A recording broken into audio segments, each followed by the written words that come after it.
हरे Krishna. Good evening everyone. Hare Krishna Prabhu ji. Hare Krishna Prabhu ji. Hare Krishna Prabhu जी।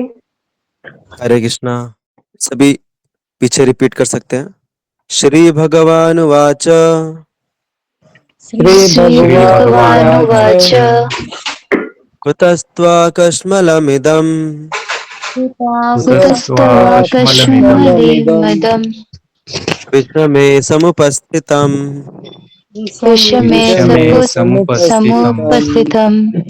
अनार्यजुष्टमस्वर्ग्यम् अनार्यजुष्टं अनार्यजुष्टमस्वर्ग्यम् स्वर्ग्यम् अकीर्तिकरमर्जुन। अकीर्तिकरम् अकीर्तिकरमर्जुन। अर्जुन। Yes, Hare Krishna.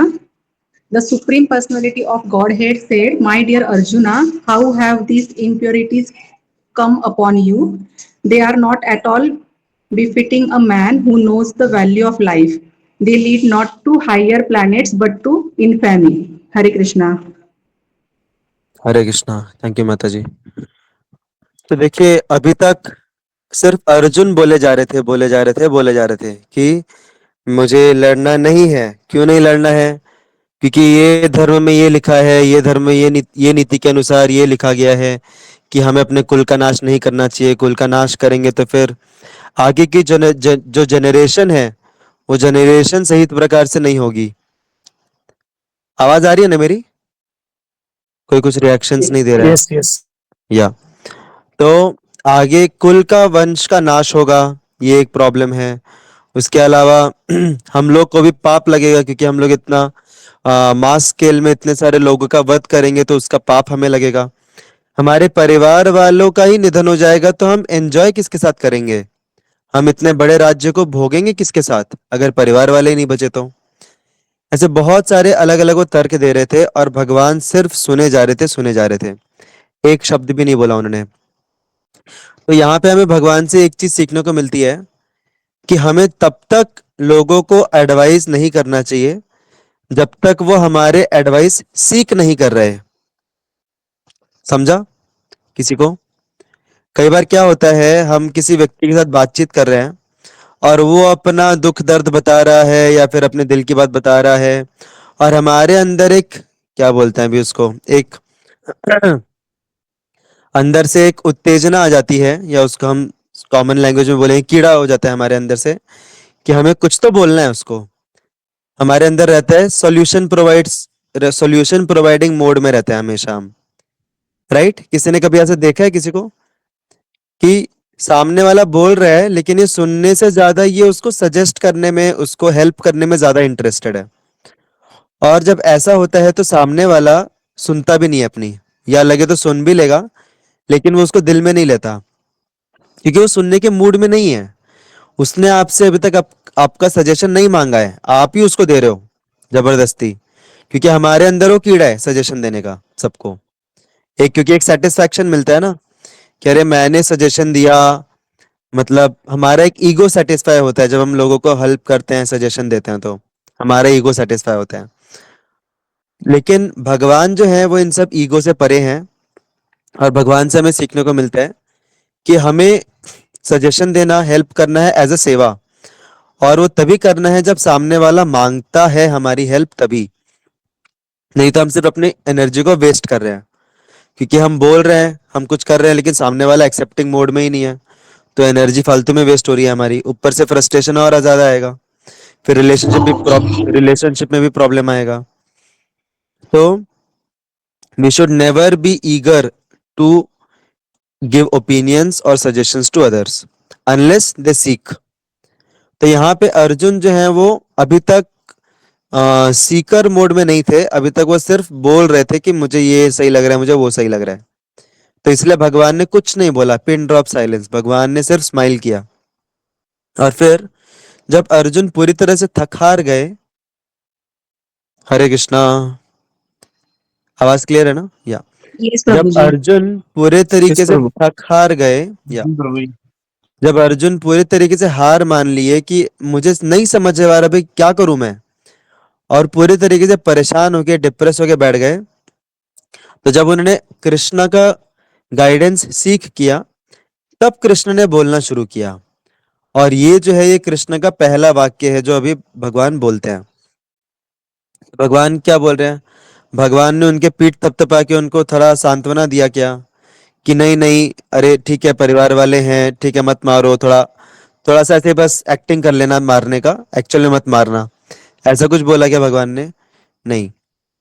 भगवान ने मौका मिलते ही उनको डांटना शुरू कर दिया कि अरे इतने बड़े क्षत्रिय हो और तुम्हारे अंदर ये कमजोरी कहाँ से आ गई? इतना कमजोर क्यों बिहेव कर रहे हो? डायरेक्टली उनको डांटना शुरू किया। तो यहाँ पे हमें ये सीखने को मिलता है कि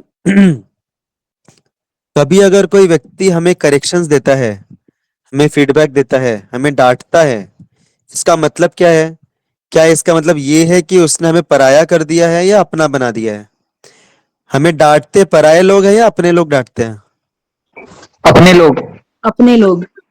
अपने लोग डांटते हैं, पराये लोग नहीं डांटते कभी। पराये लोग कभी करेक्शंस भी नहीं देंगे। तो अगर कोई व्यक्ति हमें करेक्शंस दे रहा है, हमें डांट भी रहा है अगर, तो इसका मतलब ये समझना चाहिए कि उस व्यक्ति ने हमें अपना समझा है, इसलिए हमें करेक्शंस दे रहा है, इसलिए हमें डांट रहा है। लेकिन हमारा उल्टा रहता है। हमें अगर कोई व्यक्ति डांटता है या करेक्शंस देता है तो हम डायरेक्टली उसको अपना रिलेशनशिप पूरा ब्रेक कर देते हैं। जैसे हमारे श्रील प्रभुपाद हैं, प्रभुपाद के जो गुरु हैं, किसी को पता है उनके गुरु का नाम? श्रील भक्ति सिद्धांत सरस्वती ठाकुर। यस, श्रील भक्ति सिद्धांत सरस्वती ठाकुर।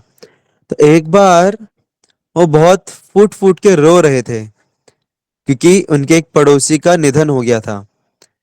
तो सारे शिष्य बोले कि प्रभुपाद आप इतना, उनको ही प्रभुपाद बोलते थे, कि आप इतना रो क्यों रहे हो, इतना दुख क्यों मना रहे हो? वो तो अच्छा वो मर गया, क्योंकि जब देखो वो आपकी हमेशा कमियां निकालते रहता था, जब देखो वो आपकी फॉल्ट फाइंडिंग, क्रिटिसाइज, यही सब करते रहता था। तो श्रीला भक्ति सिद्धांत सरस्वती ठाकुर बोले कि मैं इसीलिए रो रहा हूं क्योंकि वो मेरे ऊपर हमेशा टीका टिप्पणी करते रहता था, इंसल्ट करते रहता था मेरी, और अभी वो मर गया, इसलिए मैं रो रहा हूँ। किसी को समझा क्यों रो रहे थे वो? क्यों रो रहे थे बताइए?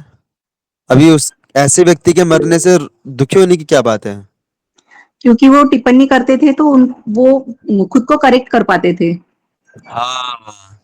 तो अपना श्रील भक्ति बनता। सिद्धांत सरस्वती बोले कि मेरे जीवन में से एक अपना व्यक्ति निकल गया जो कि हमेशा मुझे सही रास्ते पे रखता था, जो मुझे टीका टिप्पणी करके करेक्शंस देके मुझे सही दिशा में जाने के लिए प्रेरित करता था।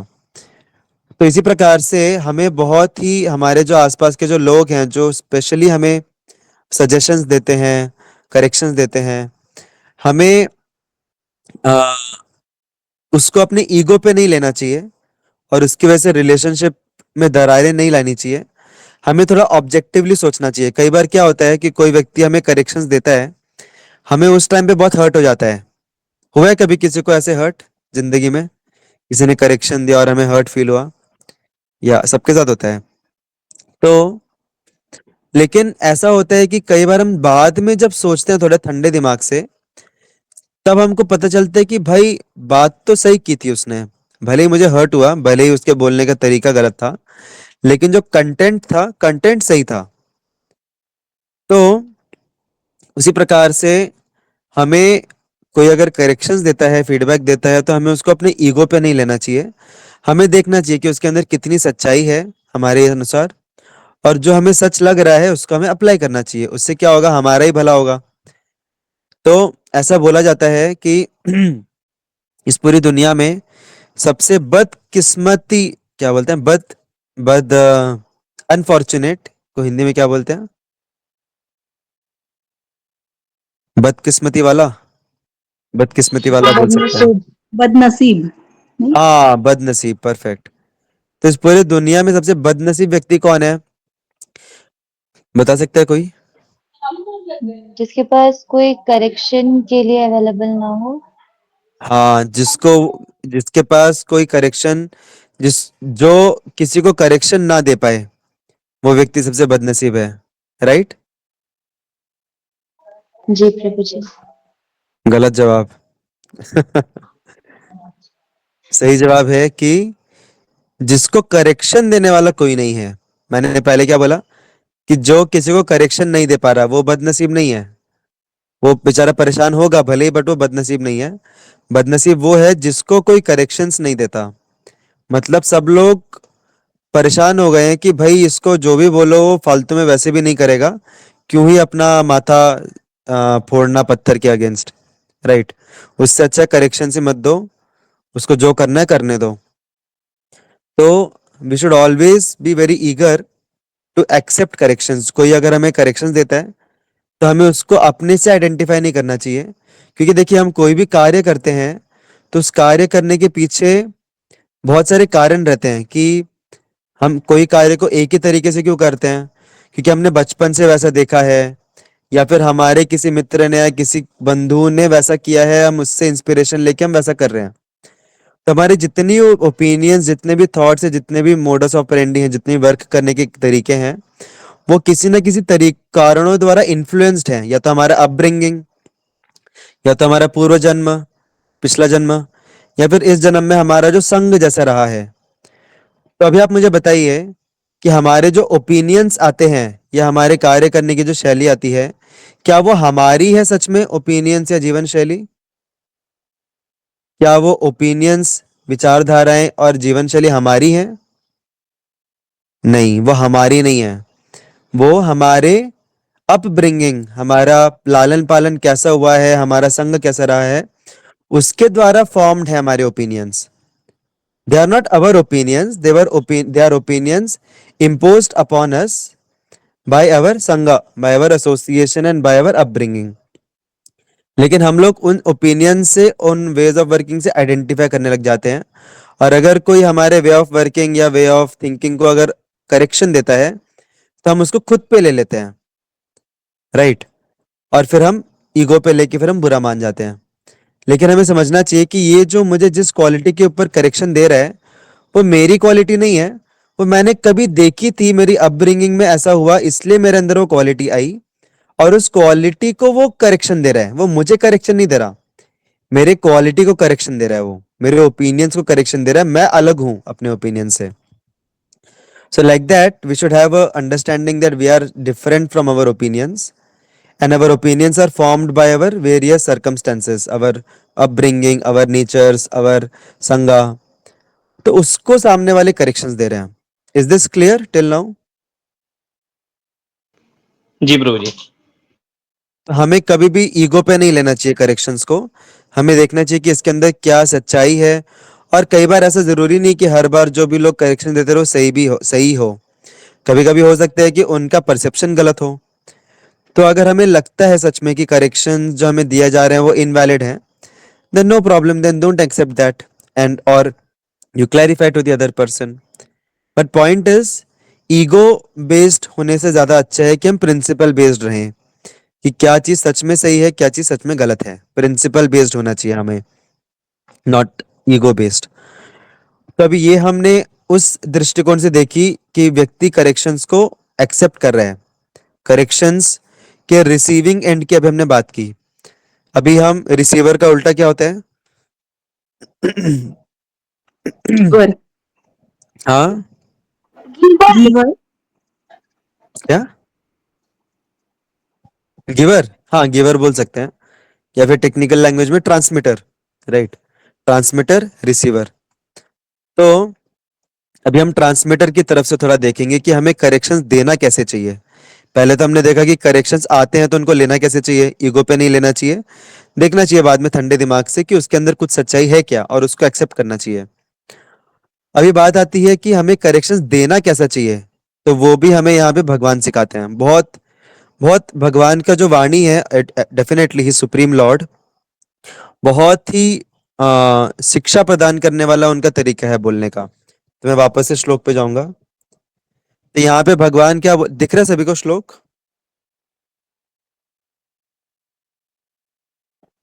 या तो यहाँ पे भगवान क्या बोल रहे हैं?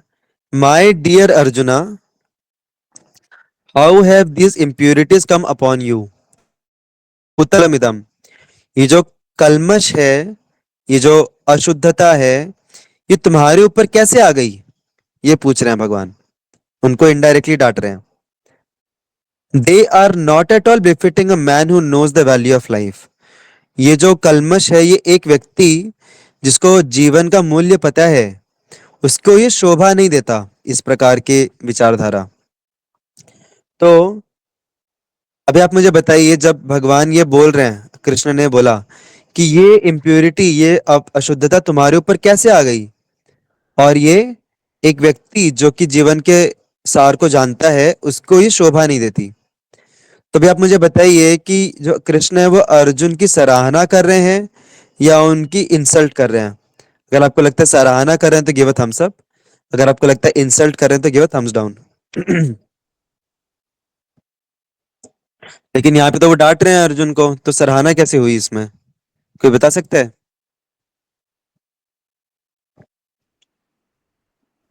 वो कह रहे हैं कि आप जो अभी सोच रहे हो वैसे आप नहीं हो। हाँ, इनडायरेक्टली भगवान बोल रहे हैं कि आप एक ऐसे व्यक्ति हो जिसको जीवन का मूल्य पता है। आप इतने महान हो, अभी ये बोला नहीं बट ये इसके अंदर का मीनिंग है। मीनिंग को क्या बोलते हैं हिंदी में? अंदर का मीनिंग को क्या बोलते हैं? अर्थ। अर्थ। हाँ, ये उसके अंदर का अर्थ है भगवान जो बोल रहे हैं कि तुम इतने अच्छे व्यक्ति हो, तुम इतने जीवन के मूल्यों को जानने वाले व्यक्ति हो, तुम्हारे ऊपर ये कलमश कहाँ से आ गया? इसका मतलब कि तुम इतने ग्रेट हो, और भगवान वंडर के साथ बोल रहे कि तुम्हारे ऊपर कैसे आ गया ये। तो ये एक प्रकार की सराहना है, भगवान सराह रहे हैं उनको। और उन्होंने ये नहीं बोला कि जैसे यहाँ पे स्टेटमेंट में क्या बोला कि ये इम्प्योरिटीज तुम्हारे ऊपर आई हैं, भगवान ने ये नहीं बोला कि तुम इम्प्योर हो। डिफरेंस समझ रहे सभी को? तुम इम्प्योर हो इज डिफरेंट फ्रॉम तुम्हारे ऊपर इम्प्योरिटी आई है। ये डिफरेंस किस किस को समझा? Give a thumbs up. अरे कृष्णा, कोई तो अनम्यूटेड है, डिस्टरबेंस हो रहा है क्लास में। Please, everyone is requested to always keep yourself mute only unless you want to answer something. तो यहाँ पे अगर भगवान बोलते कि तुम इम्प्योर हो, मतलब भगवान उसकी इंसल्ट कर रहे हैं। लेकिन भगवान क्या बोल रहे हैं? तुम्हारे ऊपर इम्प्योरिटी आई है, मतलब तुम इम्प्योर नहीं हो, ये इम्प्योरिटी तुमसे अलग है। मतलब भगवान यहाँ पे जो प्रॉब्लम है, जो कलमश है, उसको पर्सन से सेपरेट कर रहे हैं। तो इसी प्रकार से कभी भी हमें किसी भी व्यक्ति को अगर हम करेक्शन दे रहे हैं, तो हमें कभी भी उसको लेबल नहीं करना चाहिए कि तुम पागल हो, तुम बुद्धू हो, तुम क्या बोलते हैं, तुम आलसी हो। राइट? तो तुम आलसी हो बोलने से अच्छा बेटर क्या होगा कि तुम आलस क्यों कर रहे हो। Right? That is the same thing said in a different way. But इसमें हम व्यक्ति को आलसी नहीं बोल रहे, हम व्यक्ति को उसके प्रॉब्लम से सेपरेट कर रहे हैं। तो जब भी हम व्यक्ति को प्रॉब्लम से सेपरेट करते हैं तो फिर सामने वाले का ईगो हर्ट नहीं होता। तो हम जब रिसीविंग एंड पे हैं तो हमें ईगो पे नहीं लेना चाहिए, और जब हम ट्रांसमिटिंग एंड पे हैं करेक्शंस के, तो हमें कोशिश करना चाहिए, ज्यादा से ज्यादा अपनी पूरी हद तक कोशिश करनी चाहिए कि हमारे करेक्शंस ईगो फ्रेंडली हो। ऐसा बोला जाता है कि our life should be eco friendly and our dealing should be ego friendly. हमारे डीलिंग्स लोग ईगो फ्रेंडली होने चाहिए, नहीं तो हम उनको करेक्शन देने जाएंगे और वो उल्टा और ज्यादा गलत करेंगे। ऐसा होता है। हम अगर सही तरीके से करेक्शन नहीं देते, अगर हम सामने वाले की ईगो हर्ट कर देते हैं उसको लेबल करके गलत क्वालिटी के साथ, तो फिर क्या होता है? सामने वाला हमारी बात नहीं मानता, उल्टा और डबल इंटेंसिटी से वो गलत काम करता है ईगो पे लेके, और हमें दिखाने के लिए कि देखो मैं नहीं सुनने वाला तुम्हारी। राइट? तो अगर हम चाहते हैं कि हम सच में लोगों को हेल्प कर पाए, तो हमारे जो करेक्शंस हैं, हमारी जो हेल्प हैं, they should always be ego friendly, and we should never identify the person with the problem. हमारे वाक्यों में वो दिखना चाहिए, और वो एक्चुअल में भी होना चाहिए कि problem is separate from the person, hate the sin not the sinner, ऐसा बोला जाता है। So that ways we can help the best possible way all of our people, जिनको भी हम हेल्प करना चाहते हैं, जिनको भी हम सुधारना चाहते हैं। और जब हम रिसीविंग एंड पे हैं तो we should take the content, not the way it is spoken. And when we are in the transmitting end, we should be very careful कि हम किस प्रकार से बोल रहे हैं। हम ये नहीं बोल सकते कि कंटेंट मेरा अच्छा था, इंटेंट अच्छा था, मतलब कैसे भी बोल दें। नहीं, बोलने का तरीका बहुत मैटर करता है। So will stop here, it's already 8:52। Hare Krishna. Thank you so much. Shrimad Bhagavad Gita की, जय जय श्रील प्रभुपाद की जय। जय।